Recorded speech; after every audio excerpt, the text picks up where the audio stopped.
guys, welcome back. So I'm back with another example on solving trig functions. This time we're going to look at an example which involves a tangent function, and it's not just a tangent x, it's a tangent double function.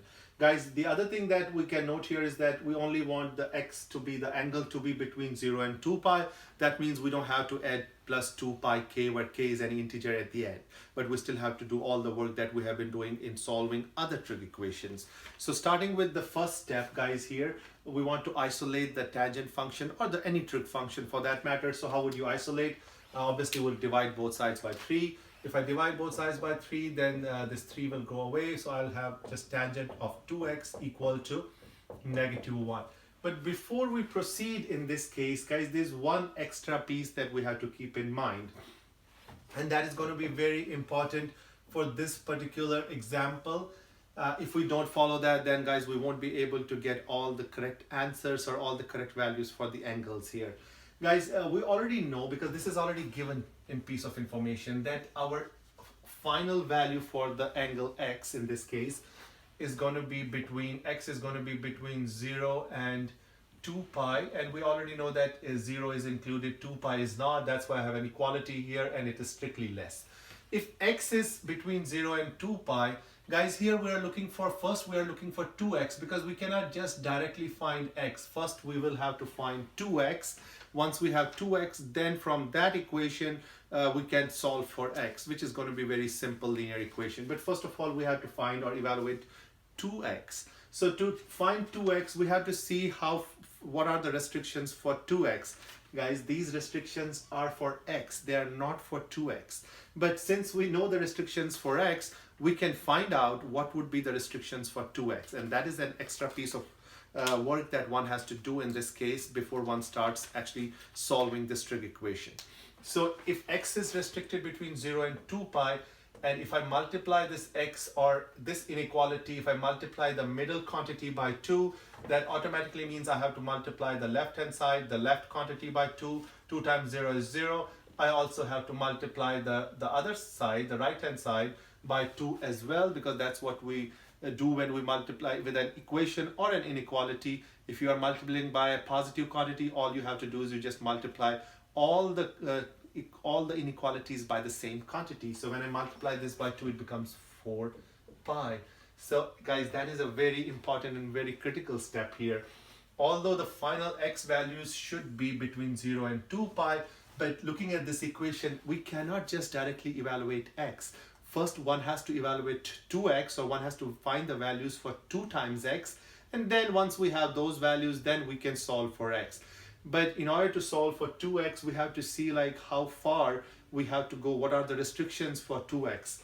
We had the restrictions for x. It was already provided to us. By just simply multiplying that x with 2, then we had to multiply the left hand side and right hand side by that. From that, we can see that the restrictions for 2x are slightly different.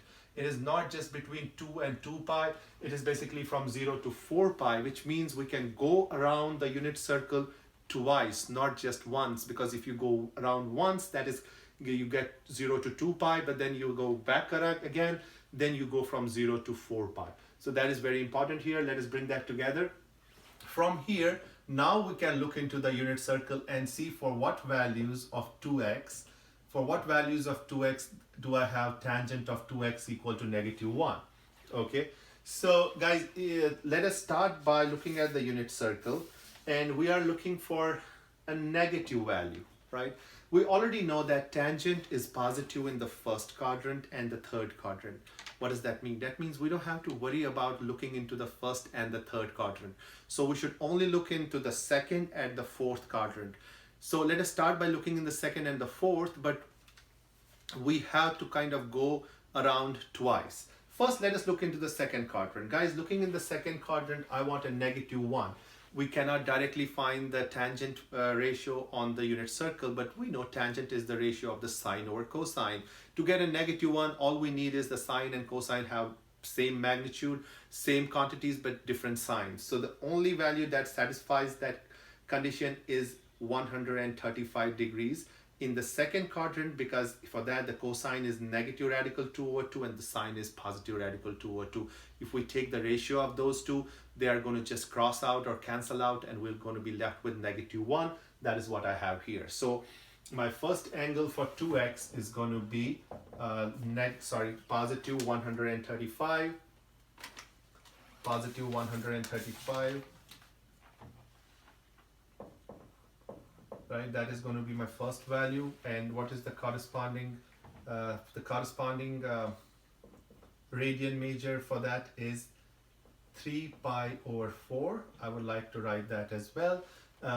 Since it says from 0 to 2 pi, since it's giving us the radian major, let us write the final answer in radians. Guys, you should already know how to convert from radians to degrees, and it's not a big deal. So let us try to write the final answer only in radians. So I don't want to write both the degrees as well as the radians. You can convert from one to the other. So it is 3 pi over 4 as one of the values that we see in the second quadrant.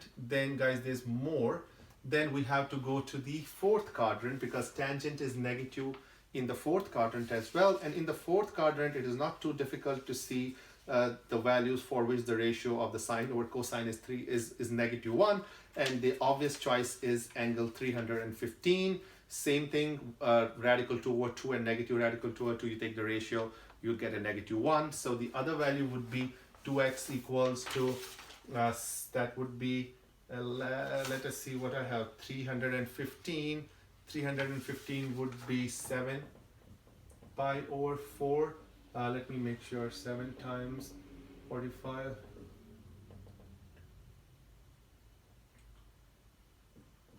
So that is what I have here. Yes, that is the right value for this angle. But guys, we cannot just stop right here because we know that 2x we can go around one more time. So going one more time again means we are not going to look for the angles in the first and the third quadrant. They are still going to be positive values for the tangent. So we have to look in the, again, we have to look in the second and the fourth quadrant. So looking in the second and the fourth quadrant, the first one we get when we get back. So basically we are just adding 2 pi. So getting back to the second quadrant means adding 2 pi to this guy. And same thing, getting back to the fourth quadrant would be just adding 2 pi to this guy. And those will be our 4 values for 2x that go from 0 to 4 pi. Now adding 2 pi to this gives me 11. So I get, and I'm going to write all of these. So guys, when I add 2 pi to this value, you can do that math on your own. And finally, when I add this, I'm going to get 11 pi over 4. And then the last one is when I add a 2 pi to this, because guys, we are trying to get back in the same quadrant, and we know these solutions repeat with 2 pi k. In this case, we only want to have them repeat one time, so it's just adding 2 pi. And in this case, the k is going to be 1 because you're just adding it once. And this time, this is going to be 15 pi over 4. These are my 4 values. These are my 4 values for 2x, and all of these values are between 0 and 4 pi, right? You can guys verify this is between these are all less than 4 pi. This is kind of close to 4 pi, but it is still less than 4 pi. So it has to be strictly less than 4 pi, and they have to be greater than 0. All of them are greater than 0. Okay, so we have the values for 2x, but we don't actually need the values for 2x. We had to first find the values for 2x, but what we need is we need the values for x. Now, once we have the values for 2x, all we have to do is divide these both sides by 2 to get x by itself, because that is exactly what we want to find out, what is the value for x. So to get x, you divide both sides by 2. If I divide this guy by 2, it is 3 pi over 8 radians. Same thing here, I divide by 2, 7 pi over 8 radians. This is x equals to 11 pi over 8 radians. And then the last one is 15 pi over 8 radians. These 4 are my solutions. And guys, one should make sure that, look at the criteria for the x values. They should be between 0 and 2 pi. And if you evaluate these or simplify these, you will see that they are between 0 and 2 pi. Okay, so guys, this is how you solve an equation where you have a double angle All you do is you first see if there's a restriction for x. Yes, there's a restriction. We wrote it out as an inequality. Okay. Then from that we were able to isolate this tangent function by itself.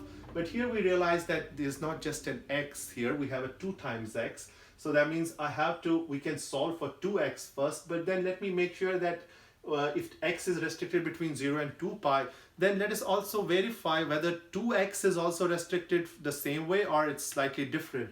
From just simple mathematics, we were able to see that 2x will be restricted rather from 0 to 4 pi than from just 0 to 2 pi, which means we have to kind of go around the unit circle twice. And we know how to go around any unit circle twice, 3 times. You just have to keep adding 2 pi or subtracting 2 pi. In this case, it's more like adding 2 pi. So once we have the values for 2x, we found 2 values, one in the second, one in the second, and one in the fourth, because that's where the tangent function is negative. Guys, once we have those 2 values, to get the other 2 values, all we have to do is just add 2 pi to this and this guy. We have all the 4 values again both in the second and the fourth quadrant. Then to get x, we just divide it by 2. Guys, please take notes on this, try to practice this, understand this, and then in the next video I'm going to show you something slightly different.